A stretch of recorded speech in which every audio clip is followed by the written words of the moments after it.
Sabbiiti eno ekitongole ekirezi ky'eddembe ly'obuntu mu nsi yonna ki Human Rights Watch kyakwanze omukulembeze w'eggwanga alipoota eyogera ku bikolwa ebirinyirira eddembe ly'obuntu era ne kisaba omukulembeze w'eggwanga okukakasa nga bino bikomekkerezebwa.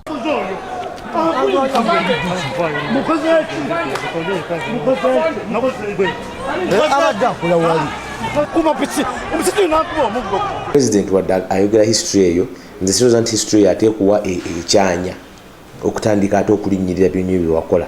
Kiringa nga taata agamba nti baana mwezi yabazaala nsobola okubayisa nga bwe njagala.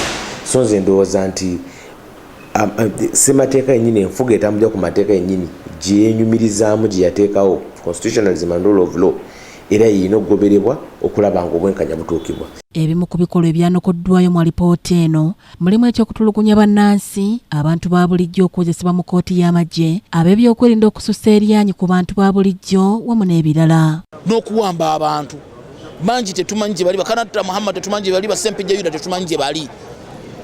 Ne gavumenti esirisi yafuuka kyesirikidde, buli lunaku drone zikyawamba abantu. Omukulembeze w'eggwanga Yoweri Kaguta Museveni mu kwanukula ekibinja ky'abakungu abavudde mu Human Rights Watch abamusanze mu maka g'entuŋŋamo yasuubiza okusoma bulungi alipoota eno okulaba engeri y'okutereezaamu ebisobyo ebyanokoddwayo ng'era yeyamye nga bwe bagenda okukangavvula abakoomaddembe abeenyigira mu kulinnyirira eddembe ly'obuntu.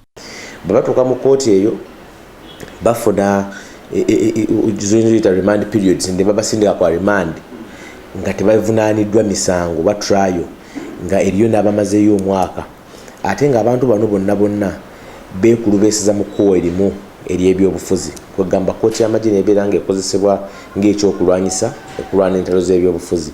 Ekyo tukirabye nnyo mu myaka gino egiyise ebiri. Kyetaaga bwetaazi kuteekebwa mu nkola era nsuubira nti ensonga zino zinaayongera okuteekebwamu amaanyi kubanga zirina engeri gye zirabika nti ekifaananyi kya Uganda mu mawanga amalala kikyetaaga okutereeza nga kivudde ku bintu oba ku mberebezi zino okubeera nti waliwo abatabonerezebwa nga beenyigidde mu bikolwa ebimenya amateeka, okubeera nti abantu ba bulijjo bawozesebwa mu kkooti z'amagye. Kyokka ku kinaakulira ekibiina ki Foundation for Human Rights Initiative ekirwanirira eddembe ly'obuntu wano mu ggwanga Livingstone Sewanyana agamba nti omukulembeze w'eggwanga akyalina okusoomooza okw'amaanyi okukakasa bannayuganda ku bweyamu bwe buno.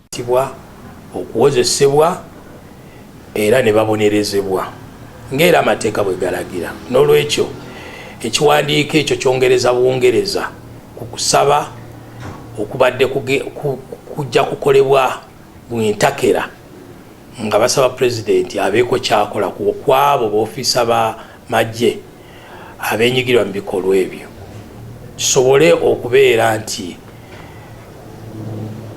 eddembe ly'obuntu yongera okusibwamu ekitiibwa. Ye munnamateeka George Musisisaako ne minisita wa gavumenti ekisiikirize Abdallah Kiwanuka si bamativu n'ekikoleddwa gavumenti okumalawo ebikolwa eby'okutyoboola eddembe ly'obuntu. Abantu abakola ebintu ebyo balireetebwa okuvunaanibwa ebintu byabwe bali bakyali balamu.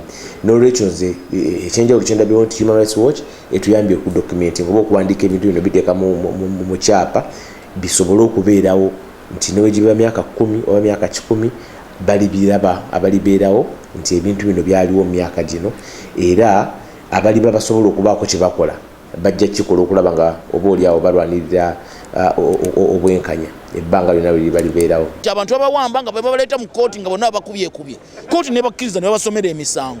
Kkooti naye erina okustandinga very hard and positive on ground negamba omuntu ng'ono tugenda musomera musango kubanga bamala okuwa omuntu nga yenna gujjudde embale kkooti nayo nekkiriza n'esomera omuntu.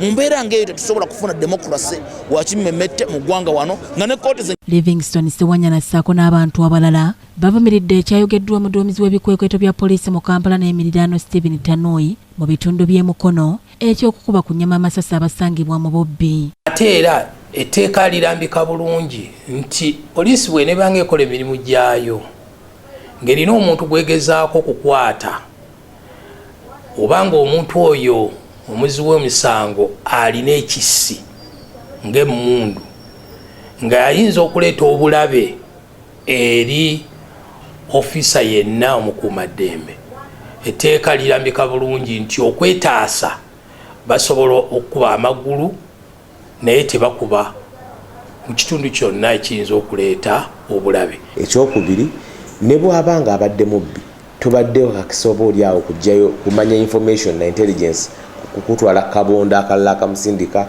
emundu ezifuna ate ezo zakozesa emundu ez'amaanyi bazifuna batya ate oba ofuuse omulamuzi amusalira omusango ate era amuvunaana n'omuttirawo. N'olwekyo nze ndowooza nti ekiragiro ekyo tekyandigenze bwe kityo. Poliisi yandibadde esigala ku professionalism oba kiki babagamba okukola mu tteeka ng'egenda ekuba abantu mujjuka batta Seka Kirevu wali ensangi nga bagamba nti yabadde agezaako okudduka ate nga yina enjegere. Omuntu yenna anaakwatibwa nga so omuntu nga tawozezza tugenda muvunaana n'omusango gwa mada kubanga bimenya mateeka. Eyo enkola yabeerangawo ku mulembe gwa Amin ate twagala gavumenti eno yeesembereze kifaananyi kya mulembe gwa Amin. Omuntu alina okukwatibwa n'aleetebwa mu kkooti obujulizi ne buleetebwa. Omulangira Jjunju Moses yakusakidde eggulire lino Crooked TV amalindirire.